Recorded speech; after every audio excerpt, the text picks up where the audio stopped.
Craig Unger takes us on a trip through Donald Trump's involvement with the Soviet Union and now Russia, from the KGB to quid pro quo. Check it out. Leave your comments, ding the bell, share it with your friends, and subscribe to our channel. Thom Hartmann here with you. I want to do a deep dive into a new book that I find absolutely fascinating. Craig Unger is the author of 5 books on the Republican war on democracy. His latest is American Kompromat. He's a Vanity Fair contributor for the past 15 years. His Twitter handle is Craig Unger, CraigUnger. And the book is absolutely extraordinary. Craig, welcome back to the program. It's been a while since we've talked. Thanks for having me, Tom. It's absolutely my pleasure. I've had people call into this program and echo a question that has occurred to me on more than one occasion. For the last 4 years, we had a president who dismantled large parts of the American government, who tried to put toadies into the American justice system who would overlook the crimes of foreign dictators, and not just any one country, multiple foreign dictators, including, for example, Saudi Arabia covering up the Khashoggi murder, stuff like that. In fact, Jared Kushner said, we've got this under control. Who has pursued a policy with regard to a pandemic against medical advice, against the advice of wise advisors, that has caused now America to have the worst case of COVID in the world. We are 4% of the world's population. We have 20% of the world's deaths and cases. And people call in and they say, is he doing this because he's stupid? Is he doing this because he's incompetent? Is he doing it just because some American billionaires want this kind of thing?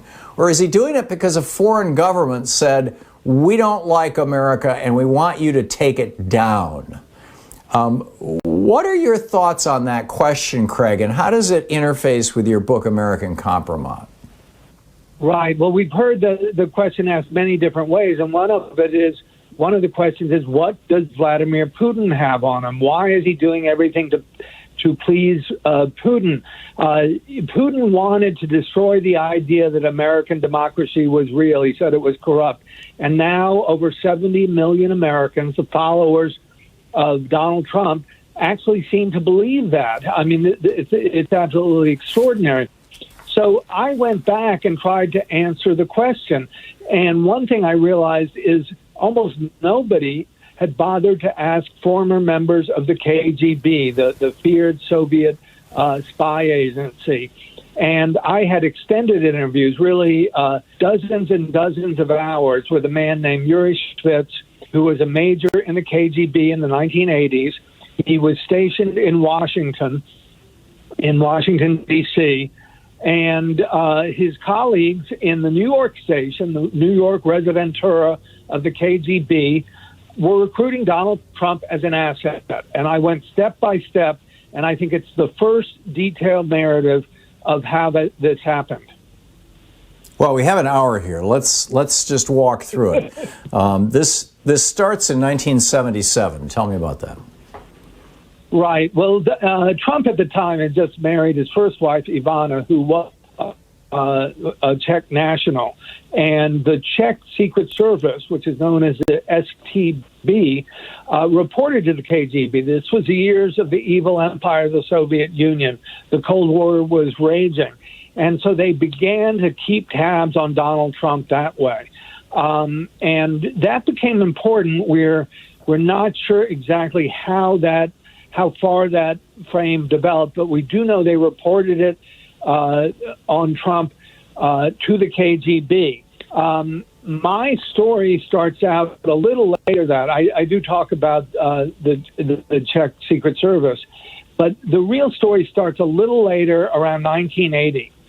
And at that time, Trump had developed his first really genuinely successful, and many of them were not really successful, real estate ventures. And it was a Grand Hyatt Hotel, which is right next to Grand Central Station. And like any hotel, it opened around 1980. And like any hotel, it needed a lot of television sets. And where did Trump buy his TV sets but an electronics store on Lower Fifth Avenue near the Flatiron Building, if you're familiar with New York. And you're talking about, hang on just a second, Craig, you kind of flew through that, and I think a lot of people might have missed what you're saying. He built a hotel. It's got hundreds and hundreds of rooms in it. I've stayed in that hotel. I've taught seminars in that hotel, in fact. And each one of those rooms has a television in it. So he needed hundreds and hundreds of televisions. So where did he go to get those? Go ahead. Right. You might think that a blue chip franchise outfit like Hyatt would go to a reliable third-party vendor. But instead, they went to a place called Joy Ludd Electronics on Lower Fifth Avenue. And Trump bought hundreds of TV sets there. And it happens that electronics store was controlled by the KGB. It was sort of a KGB front. And that's the man, one of the co-owners, was known as, according to my source, was known as a spotter agent. And what does a spotter agent do? He spots potential recruits for the KGB. And when this transaction took place, for the very first time, the doors of the KGB were opened to Donald Trump. Oh, hang on just a second. How do you know that Donald Trump didn't patronize this particular store simply because, some person 3 or 4 levels down inside his organization did a search on those TVs that they needed in New York City and found that store was offering the lowest price? Well, they may well have been offering the lowest price, and it may well be that Trump really didn't know what he was doing. That's quite possible. But the KGB did know what it was doing. And according to my sources, the owner was a Ukrainian Jew when he left the Soviet Union in 1972. It was virtually impossible for Soviet Jews to get out of the Soviet Union. And the KGB made a deal with him, and it did with many people. And they said, well, we'll let you emigrate on one condition. And that is you have to work for the KGB when you're in the United States. And later on, that's exactly what happened. The store was, the FBI was keeping an eye on it. I talked to a former federal prosecutor who said he hung out with the FBI watching the comings and goings of it. And this was a way to first make contact with Donald Trump. He was one of hundreds of people. This was not one great, huge 40-year plan. This took place over 40 years. Rather, it was a sequence of operations that developed and developed and developed. And this is how, at least this part of the intelligence began. So how did they make contact with Donald Trump? I mean, I'm still operating the assumption here that it wasn't Trump who walked into the store and bought the TVs. How did they get to him? Right. It was the owner, Semyon Kislin. I confirmed it with him. He confirmed it by email. Originally, he had told Bloomberg News that he sold hundreds of TVs to Trump. So that much had been out there.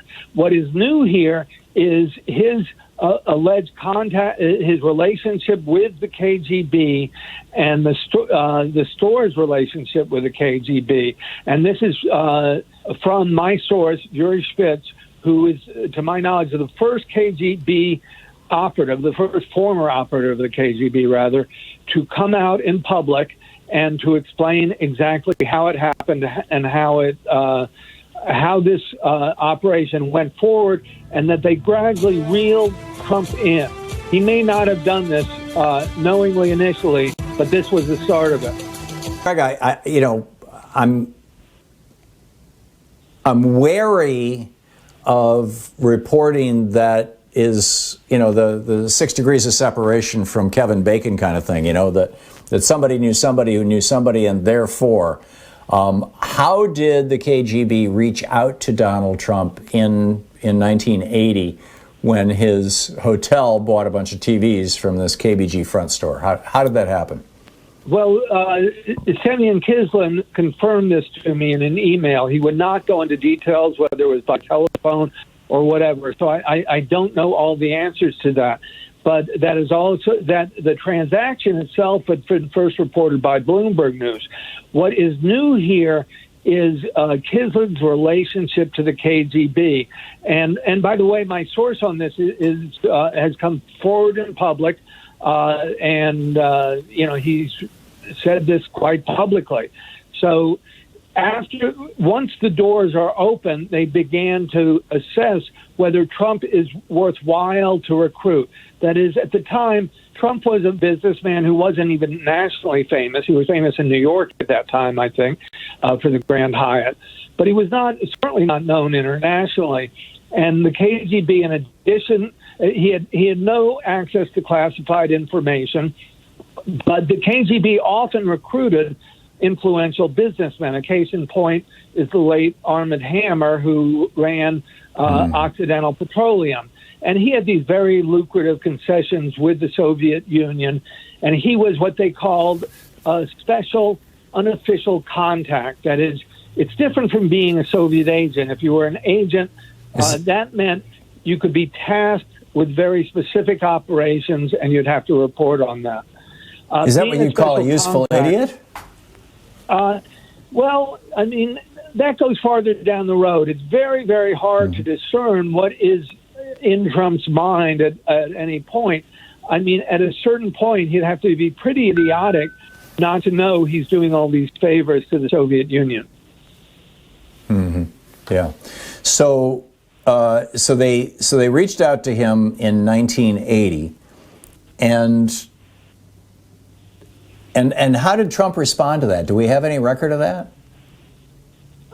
We do not have a record of that. I think he thought he got a good deal on the TV sets and so forth. But what happened next is that other people in the Soviet, with the KGB, started reaching out to him and assessing whether it was worthwhile expending resources on him to develop him. And that happened, and it led up to his being invited by the KGB to the Soviet Union in 1987. Mm-hmm. And you can see some of this. Go ahead. No, you can see some of this develop in the newspaper clips during this time. You know, Trump was sort of a party animal back in these years. In 1987, he met Jeffrey Epstein. They had parties where they had 28 girls and 2 guys. He was fashioning himself as a latter-day version of Hugh Hefner. And but if you look at the newspaper clips from that era, in the Washington Post and in the New York Times, Trump is starting to present himself as an expert on nuclear weapons. He says that he should be running the nuclear arms limitations talk for Ronald Reagan. So, Craig, 1977, Donald Trump marries Ivana Zelnikova, a 28-year-old Czech model, and the KGB starts watching him. In 1980, a front organization for them in New York sells him, presumably at a really, really good price, TVs for one of his major hotels, and kind of opens the door for a relationship between him and them, which takes us to 1984 and to 1984, where David Bogatin? And then Trump starts talking about, I'm an expert on nuclear arms. How did Trump go from being, in 1980, basically a guy who was representing himself as a playboy, as that generation's answer to Hugh Hefner? How does, with these parties with Jeffrey Epstein, with just the 2 of them and 20 young women, how does he go from that to publishing a piece in the New York Times and the Washington Post 4 years later, presenting himself as an expert on the nuclear arms relationship between the United States and the Soviet Union? Right. See, if you go through the clips of the mid-'80s, that Trump is talking to reporters at the New York Times and Washington Post and saying that he's a world-leading expert on nuclear arms, which, of course, he's short. But according to my source, Yuri Shvets, who was in the KGB at that point, and Yuri recruited spies for the Soviets back then.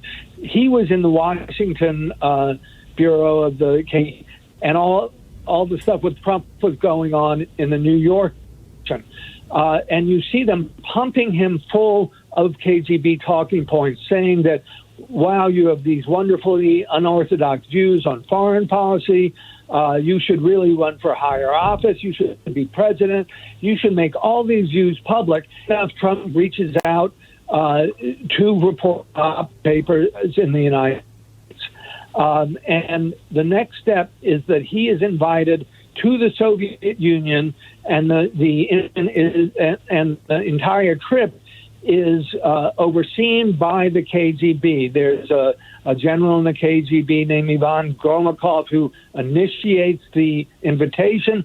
It goes through the Soviet ambassador directly to Trump, and he's flown over by Intourist, which is really a subsidiary of the KGB. It's a travel agency, but it makes sure you are fully monitored the whole trip, that there are you're being monitored in your bedroom at the hotel once you get there, and so forth. And at the time, all the while, Trump, according to Yuri, is being force-fed talking points by the KGB, and that leads up to his exploratory run for the presidency. People have forgotten about this, but this is for the 1988 nomination. Wow. And that was the end of Reagan's term, and that was when his vice president, George Herbert Walker Bush, got the Republican nomination. Was Trump planning on running as a Democrat or a Republican? And how serious did that get? Yes, as a Republican. And it was reported in the New York Times, and Trump went up to Portsmouth, New Hampshire, to a restaurant called Yokin's, and that's sort of a rite of passage if you're running for the Republican nomination and you want to enter the primaries that year. And the Times did report on, and it's sort of buried and forgotten. But what is absolutely extraordinary is what happens next, and I think it's the closest to real evidence of this that's pretty solid. Again, this comes from Yuri Spitz, the major in the KGB.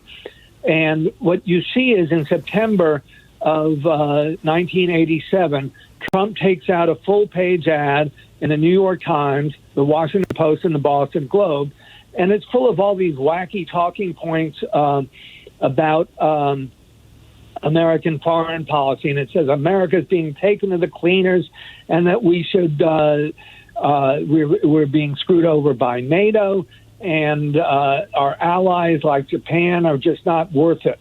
And these are no American politician was talking like that at this time, or frankly, any time since. NATO has been a real bulwark for the rise of the Western alliance and our ties to Western markets in Europe, of course, and Japan as well. So why was he trying to demolish them? It's because the KGB wanted to. And Yuri, meanwhile, my source had gone back to Moscow, and he was in KGB headquarters in September of 1987, and the KGB circulated an internal memo celebrating the acquisition of a new asset by the KGB and a successful active measure that's an act of propaganda. And that was Donald Trump publishing these pieces in the Washington Post and the New York Times calling for breaking up our relationship with NATO and Japan, right? Absolutely. Yeah, amazing stuff. Welcome back. We're talking with Craig Unger, the author of multiple books, including his newest, American Kompromat. And Craig, we kind of left the story off in 1987, as I recall, with the Soviet Union. Keep in mind, this is pre-Gorbachev, Glasnost and all this kind of stuff, with the Soviet Union actually essentially throwing a party that they've recruited a new agent in Donald Trump. Do I have that right, or am I exaggerating? Well, there's Gorbachev has taken over by then, but it's before the real thaw. It really is. I mean, the Soviet Union crumbled in 1991, and this is several years earlier. And what you see is that Donald Trump has taken out a full-page ad in three of the nation's most prestigious newspapers that are putting forth KGB talking points. And the KGB actually circulates a memo, an internal memo, announcing that as a successful active measure done by their new asset, Donald Trump. Right, and then he goes up to New Hampshire to explore a run for president. So bring us up to the Republican primary. What I'm assuming, it's been widely reported in the press that he's been doing a lot of business with oligarchs all over the world, but particularly from the former Soviet states and from Russia, and apparently laundering their money. Is that a part of this story? Yes, it is. If you go back to 1984, you'll see a man named David Bogadin, who is another Soviet emigre, and Trump had just built Trump Tower, and it was glitzy, and everyone was oohing and eyeing over. And this David Bogadin comes in. He has $5 million in cash. He meets personally with Donald Trump, and he says, "I'll take 5 condos." $5 million, by the way, back then is the equivalent of about $15 million today. So Trump doesn't ask any questions. He takes the money.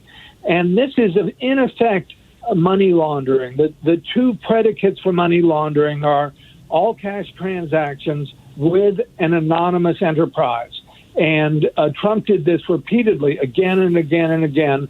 The state of New York Attorney General investigated a bit and said this was money laundering.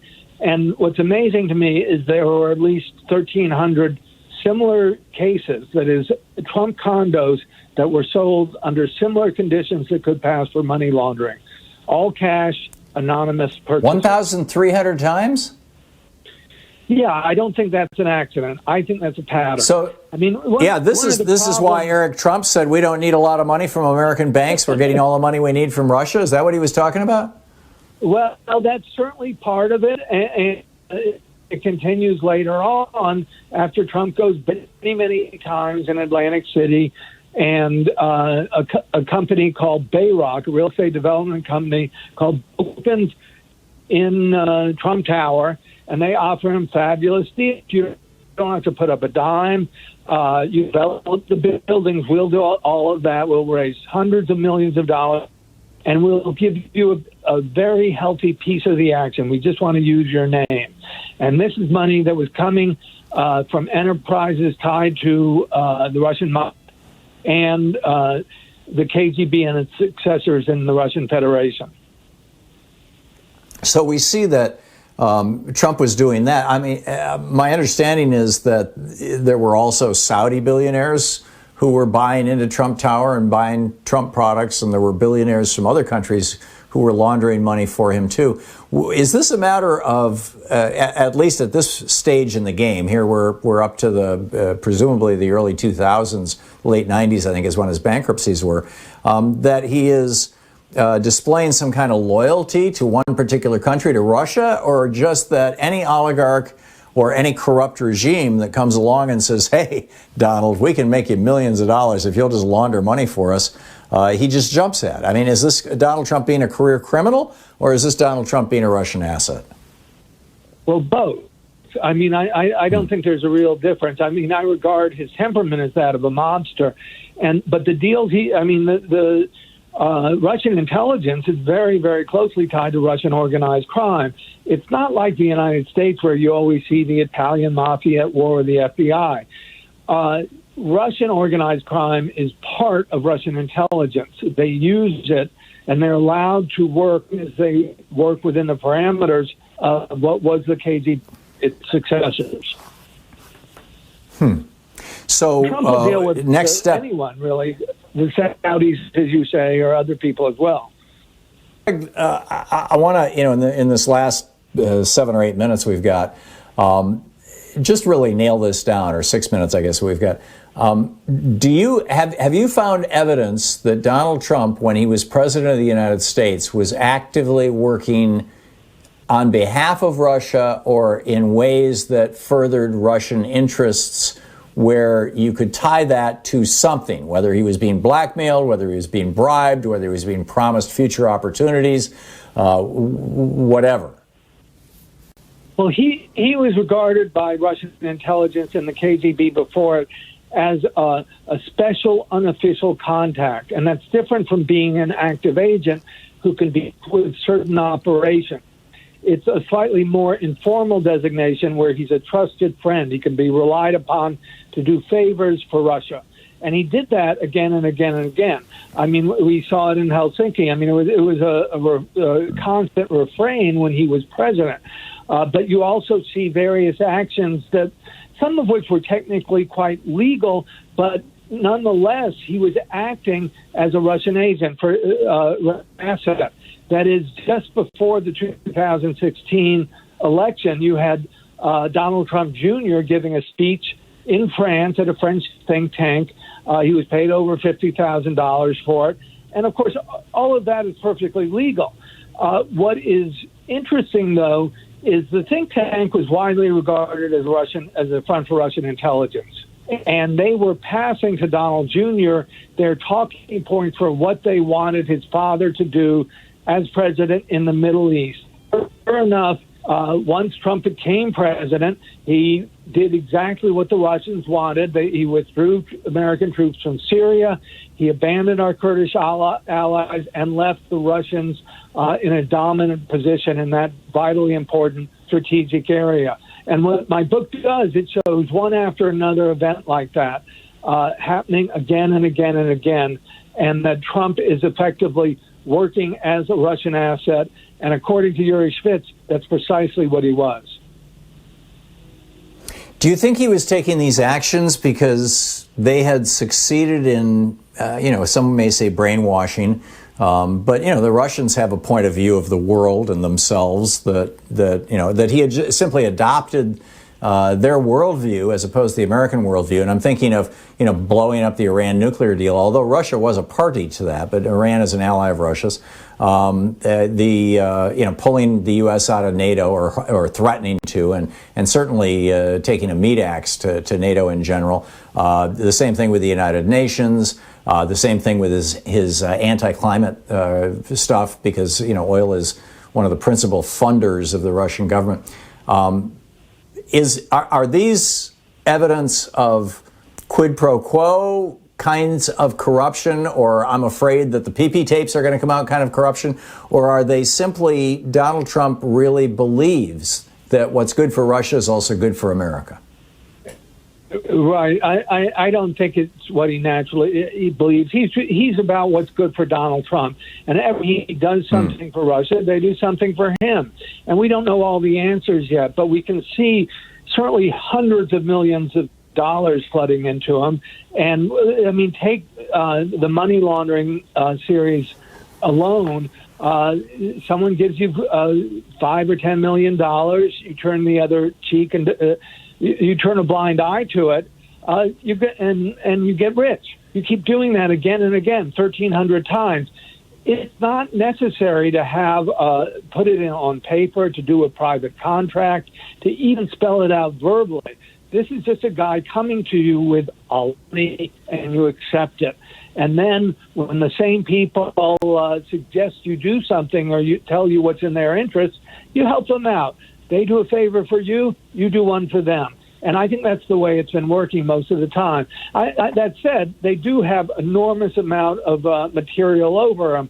Think of all the conversations he's had with Vladimir Putin. The American people do not have access to those conversations, and they're vitally important in national security terms. Vladimir Putin does. He can release them at any time, and Trump knows that. And there more than likely is sexual compromise on him. And I would also say now we're at a real turning point with Trump out of office. He can't really do much for them anymore. And Putin is the relationship is much, much weaker. So I would not be surprised if Putin tries to reset things with Biden, and that may include releasing some of the compromise everyone's been wanting to see. Oh, that's interesting. So you think Putin's ready to throw him under the bus? Well, Putin's in real trouble now, too. Partly it's Navalny, who, I mean, as our interview began, was just sentenced to another 2.5 years in jail. So right. He is threatened there, and he no longer has Trump as an asset. So he is much weaker, and he might try to reset things, or at least that's what my sources tell me. Well, that wouldn't be a bad thing, would it? Not so much, but he is under threat from other sources as well. From Nikolai Patrushev is head of the FSB. He being Putin or Trump? Putin is. Been reports of medical problems and so forth. So I think there's going to be a lot of unstable things are not very stable anymore. Fascinating stuff. Craig, thanks for the research. Thanks for writing the book, and thanks for coming on the program here and laying it all out for us. I really appreciate it. Craig Unger, the book is American Kompromat.